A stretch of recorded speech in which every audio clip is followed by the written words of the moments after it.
Naufas Kitchen, the art of cooking.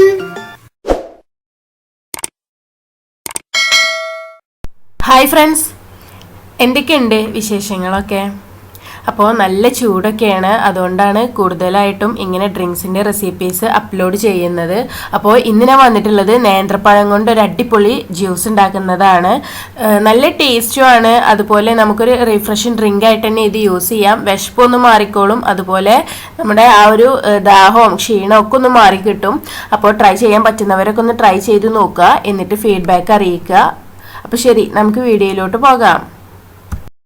അപ്പോൾ നമുക്ക് ആദ്യം ഒരു ചെറിയ നേന്ത്രപ്പഴം എടുത്ത്, നന്നായിട്ട് പഴുത്ത പഴമാണ് കേട്ടോ ഏറ്റവും നല്ലത്, അത് മിക്സിയുടെ ജാറിലോട്ട് ചേർത്ത് കൊടുക്കാം. ഇനി ഞാനിവിടെ ചേർത്ത് കൊടുക്കുന്നത് കുറച്ച് അണ്ടിപ്പരിപ്പാണ്. ഇതൊക്കെ ഓപ്ഷണൽ ആട്ടോ, നിങ്ങളുടെ കയ്യിൽ ഉള്ളതിനനുസരിച്ച് ചേർത്ത് കൊടുക്കുക. ഞാനിവിടെ 1 ടേബിൾ സ്പൂൺ ബൂസ്റ്റ് പൗഡർ ചേർത്ത് കൊടുക്കുന്നുണ്ട്. ബൂസ്റ്റ് പൗഡർ നിർബന്ധമൊന്നുമല്ല, കയ്യിലുണ്ടെങ്കിൽ ചേർത്ത് കൊടുക്കുക. അല്ലെങ്കിൽ നിങ്ങൾ വേറെ അല്ലെങ്കിൽ ഇൻസ്റ്റന്റ് കോഫി പൗഡറോ അല്ലെങ്കിൽ അതുപോലെ ഏലക്കായുടെ പൊടിയോ ഏത് വേണമെങ്കിലും ഇതിന് പകരമായിട്ട് യൂസ് ചെയ്യാം. കുറച്ച് ഹോർലിക്സിന്റെ പൗഡർ ഉണ്ടെങ്കിൽ അത് ചേർത്ത് കൊടുത്താലും മതി. ഇനി ഇതിലോട്ട് നമുക്ക് കുറച്ച് പാലൊന്ന് ഒഴിച്ചു കൊടുക്കാം. ഇനി ഇതൊന്ന് നന്നായിട്ട് അരച്ചെടുക്കാം കേട്ടോ. നമ്മളിപ്പോൾ തന്നെ ഫുള്ള് പാൽ ഒഴിച്ചാൽ ചിലപ്പോൾ ഇത് നേന്ത്രപ്പഴവും അതേപോലെ അണ്ടിപ്പരിപ്പും അത്രക്ക് അരഞ്ഞ് കിട്ടിക്കൊള്ളണമെന്നില്ല. അപ്പോൾ ഇവിടെ നന്നായിട്ട് അരച്ചെടുത്തിട്ടുണ്ട്. ഇനി ഇതിലോട്ട് ഞാൻ ചേർത്ത് കൊടുക്കുന്നത് നല്ല കട്ട പാലാണ്. 2 ഗ്ലാസ് പാലാണ് കേട്ടോ ഞാൻ എടുത്തിട്ടുള്ളത്.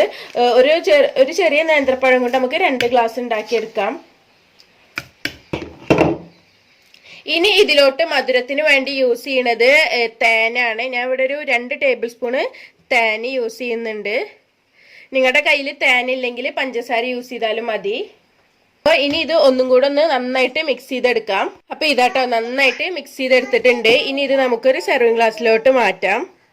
കുറച്ച് ബൂസ്റ്റിന്റെ പൊടി ഒന്ന് സ്പ്രെഡ് ചെയ്ത് കൊടുക്കുന്നുണ്ട്, ഒന്ന് ഗാർണിഷ് ചെയ്യാൻ വേണ്ടിയിട്ടാണ്. എന്റെ മോൾ കൂടി കുറച്ച് ഞാൻ അണ്ടിപ്പരിപ്പ് ഒന്ന് ക്രഷ് ചെയ്തെടുത്തോണ്ട് അതും കൂടെ ഒന്ന് ചേർത്ത് കൊടുക്കുന്നുണ്ട്. അപ്പൊ അതെ നമ്മുടെ ഒരു അടിപൊളി ജ്യൂസ് ഇവിടെ റെഡി ആയിട്ടുണ്ട്. ട്രൈ ചെയ്യാൻ പറ്റുന്നവരൊക്കെ ഒന്ന് ട്രൈ ചെയ്ത് നോക്കുക. നല്ലൊരു ഹെൽത്തി ജ്യൂസ് ആണ്. ട്രൈ ചെയ്ത് നോക്കിയിട്ട് ഫീഡ്ബാക്ക് അറിയിക്കുക കേട്ടോ. അതുപോലെ വീഡിയോ ഇഷ്ടപ്പെട്ടെങ്കിൽ ലൈക്ക് ചെയ്യാൻ മറക്കരുത്. പിന്നെ ഫ്രണ്ട്സിനും കസിൻസിനൊക്കെ ഒന്ന് ഷെയർ ചെയ്യാം കേട്ടോ. അപ്പൊ ശരി, താങ്ക്